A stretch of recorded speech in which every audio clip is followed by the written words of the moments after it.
10 العرض که عرض کردم یعنی پهن شدن زمین از زیر کعبه. خداوند در اون وقتی که این عنایت رو فرمود و زمین را از زیر کعبه پهن کرد، اون وقت 10 العرض شد و اون وقت در میان روز و شبهای سال ما 25 ماه ذی‌قعده گفته شده. اون وقت در این روز کاملا تجلی کرده، نه اینکه اون روز در اون موقع اون وقت روزی بوده، شبی بوده به نام 10 العرض و انجام بشه این کار در اون شب و روز، چون معنا نداره شب و روز. قبل از اینکه زمینی فراهم بشه شب و روزی معنا نداره. شب و روز بستگی داره به طرز قرار گرفتن زمین در برابر نور خورشید. پس اون وقت که 10 العرض انجام شد، یعنی خداوند از زیر کعبه زمین رو گسترانید و پهن فرمود، اون وقت در میان شب و روز سال ما مناسبتر از 25 نیست که ظاهر شود و جلوه کند. لذا حرمت میکنیم که اون وقت تجلی میکنه در این شب و روز، احترام میکنیم ما از شب و روز 25 ذی‌قعده. حالا مطلبی که انشاءالله باید دقت داشت اینه که احترام از این وقت آیا همین فقط برای خاطر پهن شدن زمین از زیر همین کعبه است که اینقدر حرمت شده، ودیعه شده، ذریعه شده، یا اینکه مطلب دیگری است؟ اون چه به فکر میرسه و به نظر میرسه این است که نشر و انتشار و گسترده شدن زمین از زیر کعبه این منحصر نیست به همین کعبه ما و این زمین ما و انتشار این زمین از زیر این کعبه، بلکه معلوم می شود این وقت یک وقتی است که از علل عالیه معلول ها سر زده اند و انتشار معلول ها از علل و مبادی عالیه بوده. به این معنا ما عرض کردیم در هر عالمی خداوند در اون عالم زمینی قرار داده و اون زمین را از زیر کعبه اون عالم پهن فرموده. طبق همینجا نظام حق تعالی اینطوریست: ما تری فی خلق الرحمن من تفاوت فرجع البصر کرتین ینقلب الیک البصر خاسئا و هو حسیر. نظام حق تعالی در هر عالمی که هست یه عالم به دست بیاد، نظام خداوندی در تمام عالم ها نظام همانه.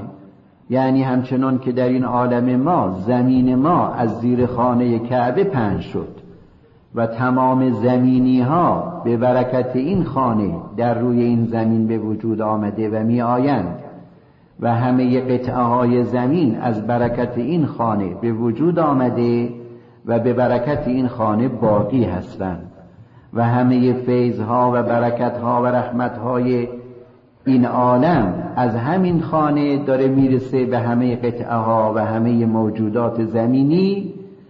در هر عالمی امر همینه، در هر عالمی امر همینه، تا میرسیم به اون عالم اولیه و اصلیه و کلیه که اونجا مبدأ همه عالم ها و از زیر اون خانه تمام عوالم به وجود آمده، که اون کلمه مبارکه کن که تعلق گرفت به سرزمین امکان و همه موجودات، همه عوالم از اون خانه و زیر اون خانه به وجود آمده. حالا از نظر اعتقادی این مطلب که یک مطلب حکمی و فلسفی است، عرض می‌کنیم خداوند از برکت وجود محمد و آل محمد علیهم السلام همه عوالم رو ایجاد فرمودن نحن سبب خلق الخلق، ما هستیم اون علت و سبب اولی و کلی خلقت همه موجودات و همه کائنات و امکان و ممکنات. امیرالمومنین در نامه‌ای نوشتن به معاویه لعنت الله علیه.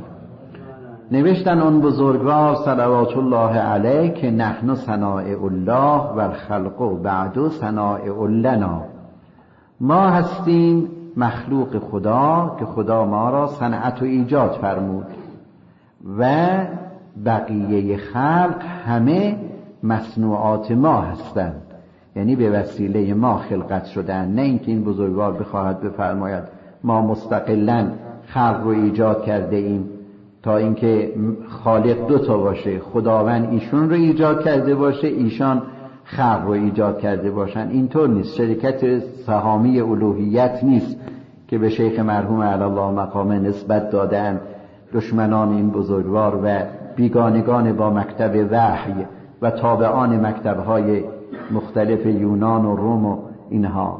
نه، شیخ مرحوم همین فرمایش از تعمیر رو گفتن در جمیع امور، یعنی خداوند به ذات مقدسش خلقت نمی کند هستی را، به ذات مقدسش رزق نمی دهد هستی را، به ذات مقدسش حیات نمی دهد زندگان را و زنده نمی کند زندگان را و نمی میراند مردگان را.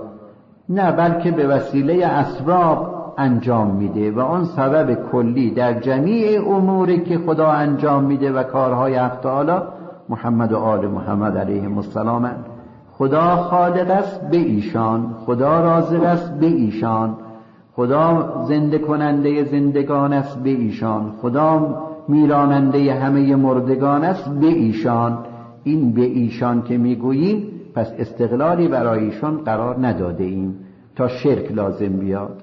نه، توحید هم به همین طور است که این بزرگواران را اسم خلاق حق تعالی و رزاق حق تعالی و المحیی و الممیت حق تعالی و سایر اسما و صفات فعلیه حق تعالی بدانیم و صفات فعلیه غیر ذات حق تعالی است.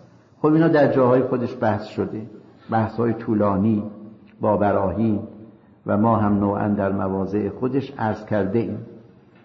پس می‌فرماید نحن صنایع الله و الخلق بعد صنایع لنا، ما هستیم مصنوعها و صنعت‌های خدا که خدا ما رو ساخته، ولی خب ایشون رو که ساخته به خود ایشون ساخته، نه به یک وسیله دیگری و سبب دیگری.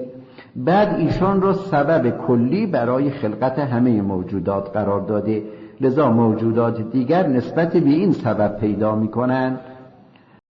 حالا همین معنا رو در نظر داشته باشید، به این معنا که ما در حکم خانه کعبه هستیم کلی و جامع که تمام عالمها به وسیله ما و به وساطت ما خلقت شده اند و سرزمین عالم امکان از زیر این خانه انتشار یافته و وسعت یافته و گسترش یافته.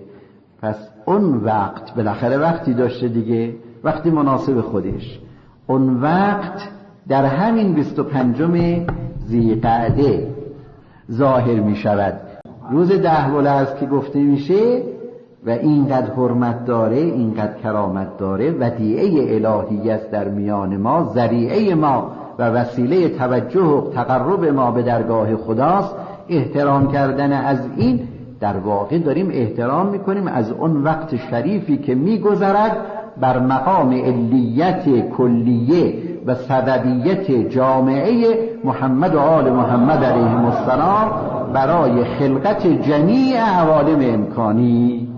خداوند انشاءالله همه ما را از احترام کنندگان این روز شریف قرار بدهد و توجه کامل به همه ما عنایت کند به مقام و منزلت محمد و آل محمد علیهم السلام و از عارفین به مقام و منزلتشون قرار دهد.